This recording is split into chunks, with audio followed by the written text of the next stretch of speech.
వానాకాలం మీటింగ్లు, చలికాలం మీటింగ్లు, పద్దు మీటింగ్లే కాదు, అప్పుడప్పుడు స్పెషల్ మీటింగ్లు కూడా మస్తు గరం గరం నడుస్తుంటాయి. ఉడుకుడుకు ముచ్చట్లు వినిపిస్తుంటాయి. అదే పార్లమెంట్ మీటింగ్ల గురించే చెప్తున్నా. ఓ దిక్కు మహిళా రిజర్వేషన్ బిల్లు, ఇంకో దిక్కు డీలిమిటేషన్ బిల్లు, ఇట్లా పెద్ద బిల్లులన్నీ చర్చకు పెట్టి అటెంక లీడర్లంతా ఓట్లేసిర్రు. మరిగా ఏమైంది, ఏం కథ అనేది చూడాలి కదా. పాండ్రి అట్లా పార్లమెంట్ దాకా పోయొద్దాం. ఇచ్చితినమ్మ వాయనం పుచ్చుకుంటినమ్మ వాయనం అన్నట్టు సర్కారోళ్ళు బిల్లు పెట్టంగానే అందరూ ఓట్లేసి ఆమోదం తెలిపితే దాంట్లో పసే ఉంటది మాట్లాడుకోనికే.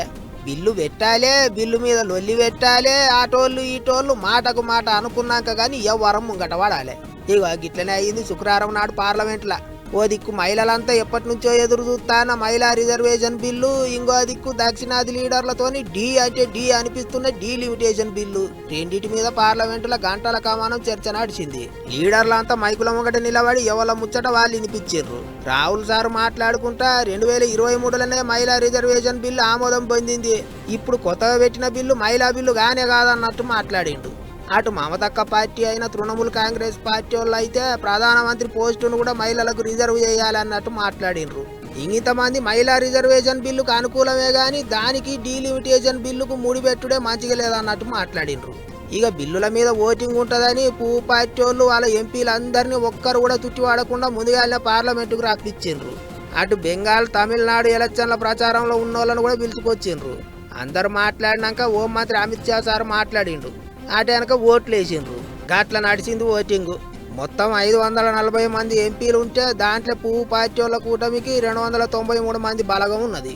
అటు చెయ్యి పార్టీ వాళ్ళ కూటమికి 234 మంది బలగం ఉన్నది. ఓ 13 మంది ఏ కూటమిలో లేనోళ్ళు ఉండ్రు. అయితే బిల్లులు ఆమోదం పొందాలంటే పువ్వు పార్టీ వాళ్ళకు 360 ఓట్లు కావాలని అందరికీ తెలిసిందే.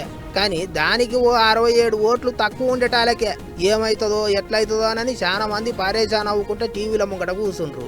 ఆఖరికి ఏమైందంటే 540 మందిలో 489 మంది ఓటేసిండ్రు. దాంట్లో 278 మంది బిల్లుకు ఆమోదం తెలిపిండ్రు.